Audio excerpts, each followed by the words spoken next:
Hello, freedom seekers. Jeremy Chambers, Independence Acres Homestead, out here at the Homesteading Life Conference in Hannibal, Missouri.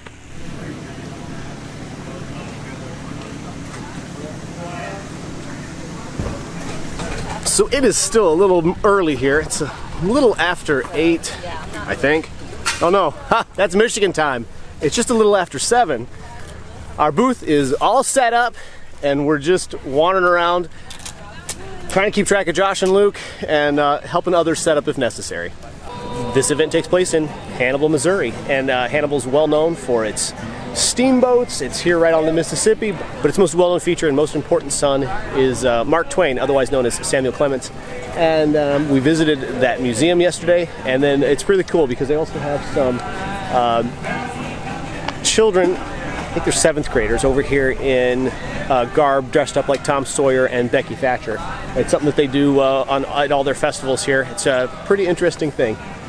And yeah, all right, so we've just been walking around a little bit. There's a little church service going on over here, and people are already getting in line and heading into the building in order for the conference to start. So just in case I hadn't already stated it, this conference is hosted by Doug and Stacy from Off Grid with Doug and Stacy. Very nice group of people here. We really felt at home right away. It appears as if there was anywhere from 450 to 500 people in attendance here between the speakers and the vendors and all the conference goers themselves. Great mixture of vendors, great mixture of educators. They had vendors that were doing everything from vintage gear, handmade gear. They had some plant starts. There's a gentleman selling willow plants for making your own willow furniture.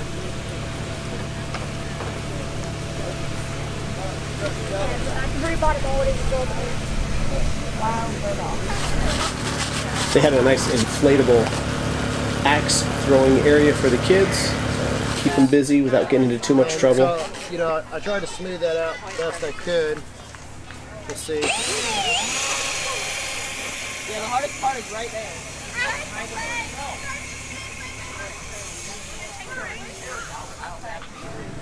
They actually shut down one of the streets in downtown Hannibal there across from the Star Theater. And it was a great venue. A little grassy area for all the vendors to set up. Had a lady selling elderberry products, educating about elderberries. Okay. Yeah. Challenging. The venue itself was the Star Theater. It was a rather old building, I think turn of the century. They say that Charlie Chaplin played there. Live music going on all weekend from this couple. This is another inside shot of the Star Theater there. Nice venue. Nice turn of the century decorations, a lot of posters of early 1900s and mid 1900s actors and actresses. It was really nice to have Caleb and Shelley there. They really did help anchor the booth when I was not there out doing lectures or talking with people in the area. And of course, always, the rabbits are a good draw for the kids.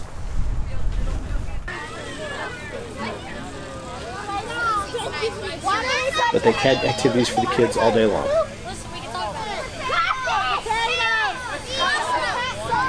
Well, it was a very eventful first day here at the Homesteading Life Conference.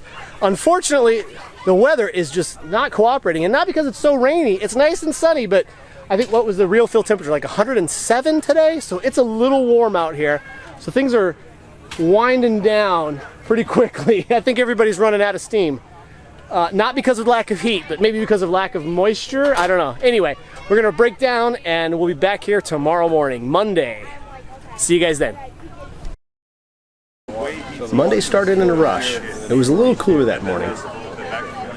The main value of a conference like this is the access you get to speakers and educators from around the country who've been doing homesteading for many years. Some of the classes went on inside, some of them went on outside. Let me give you a rundown to some of the speakers that went on Monday. At working for Weston A. Price Foundation, and this is where I'll say that I was studying nutrition for decades, allergies and for diabetes. So that stuck with me, and as a young mom and wife, I wanted to learn so that I could feed my family well. But way back then, my oldest daughter is... Because you would be providing the local community with good, high-quality hives at the same time as you provide income for your family.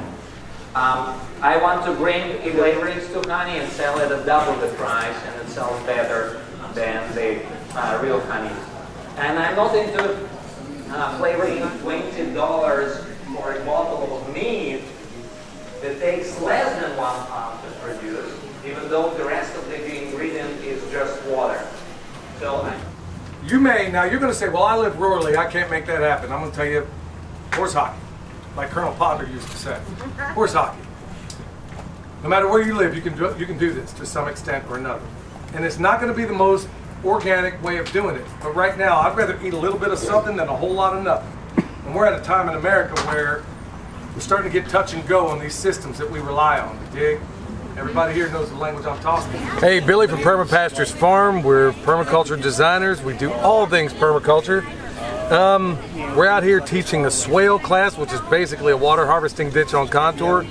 Just got finished a little bit ago doing the chicken tractor on steroids. Now, it's going to be impossible to explain in just one sentence, so you got to go check out the playlist we have at our YouTube channel, Permapastures Farm, and you're going to be glad you did, because it is by far the most consequential compost, chicken, and egg producing system on planet Earth that you don't yet know about. So check us out and you'll learn how to do this. My name is Jeremy Chambers. I'm the head honcho and bottle washer at Independence Acres Homestead. For those of you, how many of you are familiar with Michigan, right? Everybody's got a Michigan connection in some way or another, right? Those of you who don't know, let me pull out a map and show you where that's at in Michigan. It's about right here. I know, all right. Anybody else can do that with your state? I don't think so, right? Rabbits were the backbone of our society as far as meat goes for hundreds of years. They were one of the most simple and sustainable animals. The first meat rabbits came to shore with the very first settlers that came to the New World. Hey, so this is the sun oven. So really, basically, you can think about the sun oven as a solar crock pot. So anything you can cook in your regular oven, you can cook in the sun oven.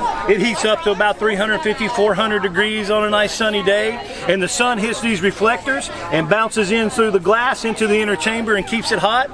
And you can see right now I've got some pork tenderloin, and on a normal sunny day, it'll get up to 300 degrees in about 45 minutes, and it takes about 2.5, 3 hours, and that's ready to go.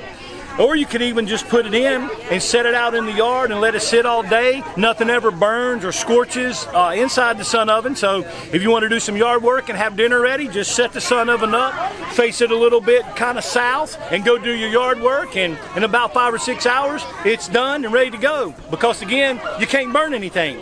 So we've been selling these for 35 years, and they make a great addition to your preparedness if you don't already have one, and they're easy to maintain. All you got to do is just keep the reflectors clean, wipe off the glass, and make sure the seal stays clean, and you're good to go. So you might want to check them out at sunoven.com. Well, that's about it. We are wrapping up day 2 at the Homesteading Life Conference here in Hannibal, Missouri. It has been a great weekend. We've had an opportunity to make new friends, meet some great, outstanding people with wonderful ways to transform your property, your homestead, your farm, and your life. Just so thankful to Doug and Stacy for inviting us to be here this year. Don't forget to like and subscribe, and until next time, God bless.